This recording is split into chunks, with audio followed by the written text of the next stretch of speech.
Welcome to This Explainer. Today, we're pulling back the curtain on a tiny piece of plastic that you literally probably have in your wallet right now. We use it every single day, but honestly, very few of us truly grasp the mechanics of how it actually works behind the scenes. We're going to reveal exactly how the credit card became the most brilliantly designed and profoundly profitable product in the entire history of banking. So if you get cash back and pay absolutely zero interest, how do banks make billions? Let's dive right into this core mystery. If you use credit cards, you already know the perks, right? Millions of folks buy groceries, get gas, rack up free airline miles, collect cash back, and this is key, pay their bills on time every month without dropping a single dime on interest. If that kind of perfect, responsible behavior is so common, how on earth is the bank making billions of dollars off of us? Like, what is the hidden engine actually driving this whole machine? Well, 4 times. That's the number you need to know. To really wrap your head around the sheer scale of this operation, you gotta look at how credit cards stack up against the rest of a bank's business. Sure, banks make decent money from traditional stuff. You know, your mortgages, your car loans. But credit cards, they are an entirely different beast. Credit card departments are up to 4 times more profitable than literally any other sector inside a bank. The plastic goldmine and the ghost fee. The whole premise of the credit card industry is an absolute masterclass in both financial engineering and human psychology. See, banks have engineered this system where they don't just profit when you mess up and fail to pay your bill. No, they've actually created what's essentially a ghost fee, meaning they are making money on every single purchase you make. And that brings us to the interchange fee, a 1.5 to 3% fee the merchant's bank pays the consumer's bank every time a card is swiped. Now, most of us operate under this super convenient myth. We think, okay, if a gadget costs $100 and I pay with plastic, the bank is just doing me a solid, providing a free service, and the store keeps the whole 100. But reality? Totally different story. Every single time a card is dipped, tapped, or swiped, the merchant's bank is forced to pay your bank, the consumer's bank, a swipe fee, usually ranging from 1.5% to 3% of the total bill, which creates the cash subsidy. Cash users pay for credit card perks. This perfectly highlights the crazy ripple effect this has on the whole economy. Because of strict network rules, merchants can't easily just slap an extra fee only on credit card users. So they have to make up for those swipe fees somehow. What do? They raise the prices of absolutely everything by 2 to 3% across the board. It creates this really dark irony. Lower-income families who pay strictly with cash are literally paying artificially inflated prices. Why? To subsidize the premium rewards, the cash back, and the fancy airport lounge access for wealthier credit card users. The magic of revolving debt. This right here is where those hidden transaction fees snowball into the real, heavy-hitting money engine of the industry. Inside the walls of these financial institutions, they sharply divide their customer base into 2 distinct camps based on how they behave. First, you've got the transactors. These are the folks who pay their full bill completely every single month, no exceptions. Then you have the revolvers. These are the users who just pay the required minimum balance and let the rest of their debt roll over or revolve into the next month. And let me tell you, revolvers are the bank's absolute favorite customers. But what about those super responsible transactors? Well, the industry has a fascinating, kind of wild term for them: deadbeats. Behind closed doors, banks actually call responsible users who pay off their balances deadbeats. I mean, just think about that for a second.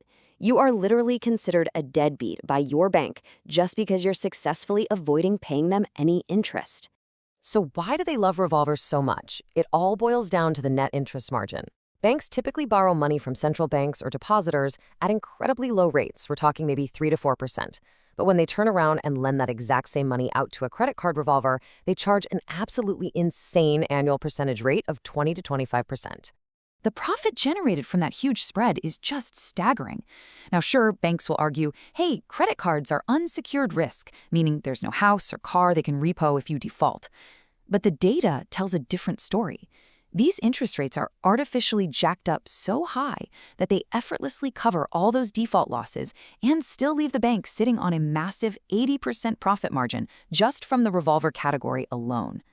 The rewards paradox. Why give away free flights? This brings us to a really fascinating psychological trap. Think about it logically for a second. If a bank's main goal is to maximize profits, why on earth are they gladly giving away billions in free flights, hotel stays, and literal cash back? Doesn't that just sound like a massive hole in their balance sheet? Mathematically engineered loss leaders. Turns out, it's not a loss at all. These perks are what the industry calls mathematically engineered loss leaders. You gotta think of the rewards not as a nice little gift, but as the cheese inside the mousetrap. They are a highly calculated upfront investment specifically designed to trigger a very specific psychological response in you. And honestly, the psychology works flawlessly. Studies actually show that people spend up to 80% more on average when they use a credit card compared to just using physical cash. 80%. The reason is pretty simple. Handing over cold, hard cash causes measurable psychological pain. It literally hurts your brain a little to watch your money leave your hands. But swiping a piece of shiny plastic, that completely numbs the pain, creating this seamless, totally frictionless spending environment. Step 1, chase points by overspending. Step 2, fail to pay full bill.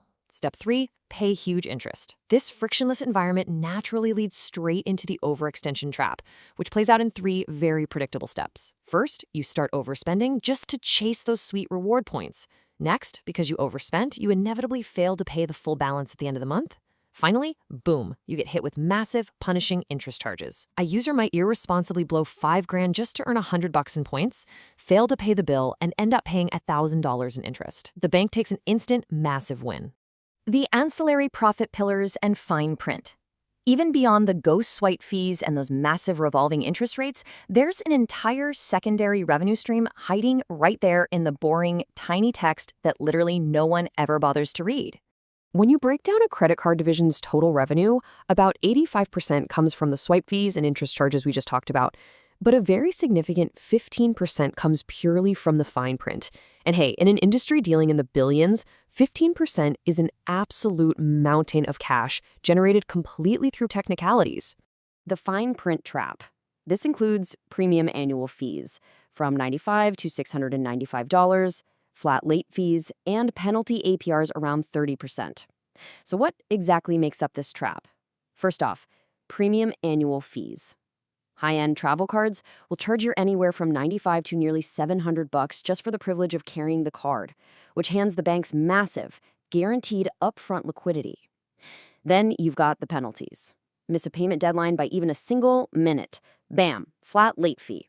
And worse, triggering that late fee can instantly spike your interest rate to a penalty APR of nearly 30%. That is specifically designed to permanently lock you into a debt cycle. The game is rigged, but you can win. So, the mechanics are pretty clear at this point. The system is undeniably rigged. Banks have built this incredible financial ecosystem where they win when you spend responsibly, thanks to those hidden swipe fees inflating prices for everyone. And then they win exponentially when you make a mistake, raking in huge profits through 25% interest rates and aggressive late penalties. Treat it exactly like a debit card. But hey, understanding the machine means you can actually navigate it.